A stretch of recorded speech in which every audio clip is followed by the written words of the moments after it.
Am I the a-hole for not making my wife choose between me and her affair partner? As soon as I found out, I moved out and filed for divorce. Counseling is not on the table. An open relationship is out. I'm not interested in having anything to do with her again. She tried saying that if I ask, she would choose me. Gross. I don't want her.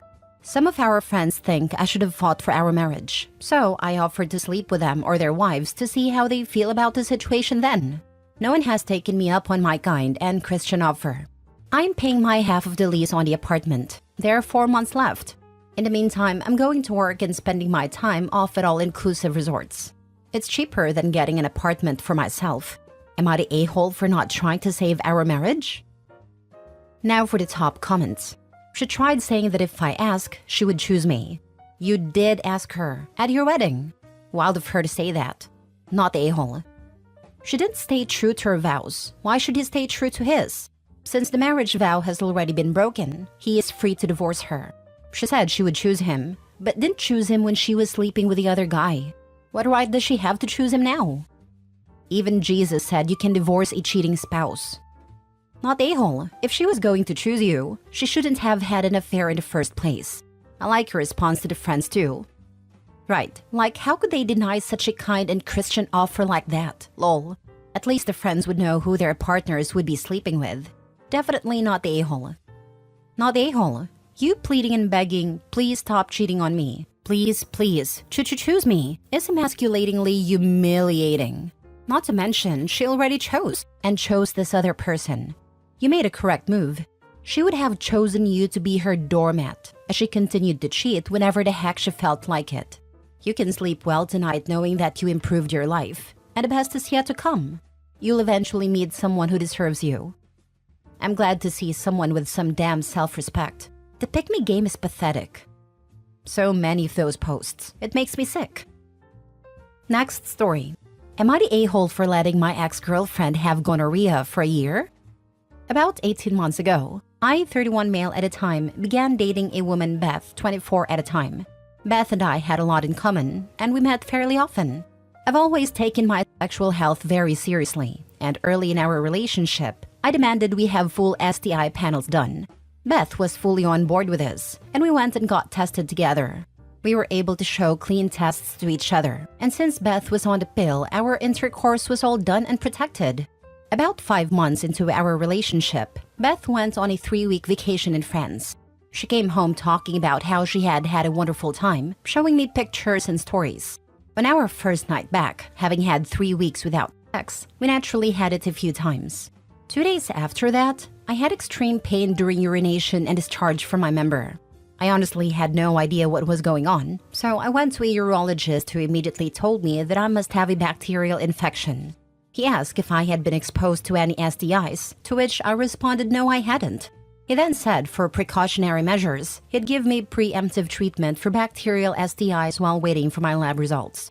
A few days later, my lab results came back. By the time, my symptoms had entirely disappeared. I went to the doctor's office, and he explained that I had gonorrhea. I was stunned, because Beth was my only partner, which meant one thing. She had cheated on me, probably in Europe. At this point, I ghosted Beth. Blocked her on social media, phone number blocked. I assumed she tried to reach out in some way, but she never came to my house to see me. I figured that was the end of it and lived my life as normal for the next year. Well, yesterday I got a visit at my front door. It was Beth. She broke down, telling me that she had exposed me to an STI and that if I hadn't already, I should get tested. I explained that I already knew, and that's kind of why I ghosted her. Beth was stunned for a second and then shrieked at me, "Why the hell didn't you tell me?" Apparently, having gonorrhea for a year wreaked havoc on her reproductive system, and she may be completely infertile now. She always wanted to have children. I'm conflicted now about if what I did was a-hole-ish. At a time, I was so depressed that I just couldn't bring myself to talk to her about it. You know, normally F around and find out isn't quite so literal. My ex found someone and banged some random dude off Tinder a week after she broke up with me. Called me, asked if I gave her chlamydia, told her no, got tested anyway and sent the results. It was negative. And she had the nerve to blame me, that it was my fault she went out and raw-dogged some guy from Tinder. She also effed around and found out quite literally. If it were me, I would have communicated a diagnosis and then ghosted. However, I don't care how any of you spin it. OP cannot be blamed for the actions of the ex. Asymptomatic or not, sexually active adults should be tested regularly. It's been a year, so that means neither her nor any of her other partners have been tested in that time. Not to mention, she chose to sleep with a stranger unprotected and didn't get tested and exposed him to the STD in the first place. It's likely not the first time she's done it either. We just went through a freaking pandemic, and no one learned a damn thing about protecting each other and caring for the public at large. Humanity's cooked. She knew she had unprotected sex and was completely irresponsible by putting your health at risk. She cheated and then infected you with some other guy's gonorrhea. How vile is that? If she was so concerned about her reproductive health, then she should have been getting tested regularly. How many other guys did she infect after you, I wonder? This is a majorly harsh life lesson for her, if she truly is infertile now. But she did this to herself, not a-hole. Exactly this. But I have to add, if she was so concerned about her reproductive health, she would have used protection when sleeping with random people in Europe. But I like to believe that some things happen for a reason, like breaking up a relationship between a cheater and a good responsible man. Glad OP took his symptoms seriously and got it treated.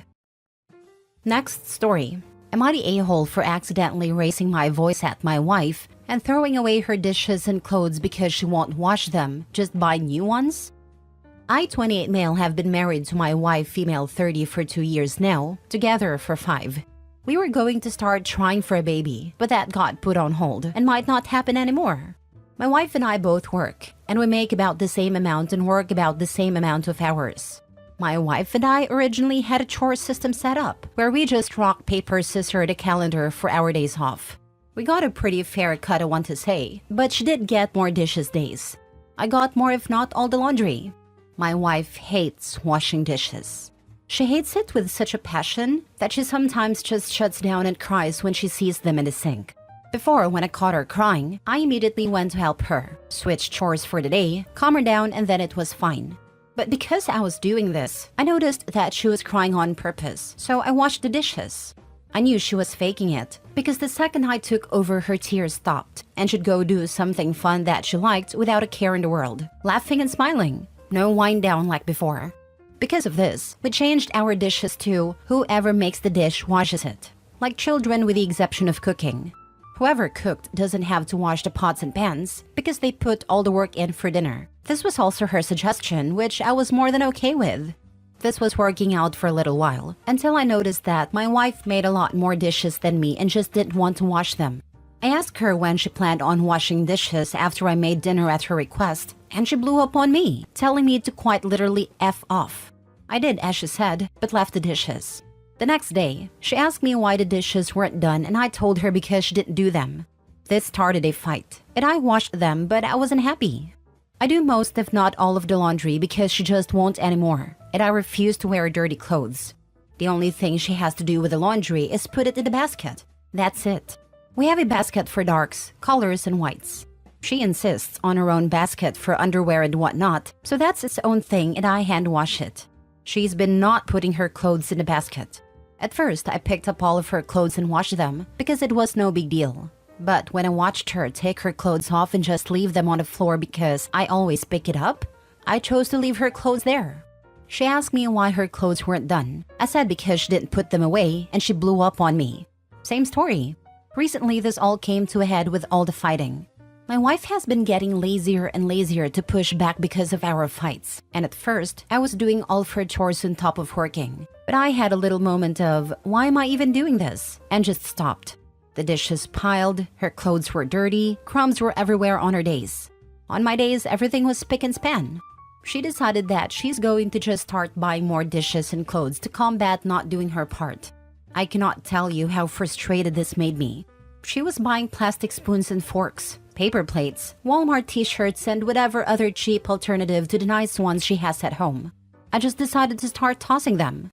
When she noticed that I was tossing her cheap alternatives, she blew up at me again. And for the first time since we've been together, I raised my voice. My voice is deep and I'm a big man, so this scared her, which I regretted. I immediately lowered my tone and told her that she just isn't doing her part. and that she's wasting money buying useless things when all she has to do is just clean up after herself and put clothes in a basket. She cried, and despite how many times I apologized, she told me that she doesn't feel safe with me, and that maybe we're better off divorcing. This shattered me. She's been cold toward me, sleeping on the couch, and playing domestic violence signs videos out loud. It's such a low blow.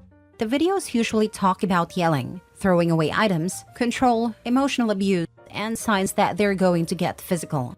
I don't think I'm wrong for what I did, but this is really wearing me down, and I've been getting some texts here and there from our families calling me an a-hole, an abuser for throwing away her things and yelling at her, and that she needs to divorce me.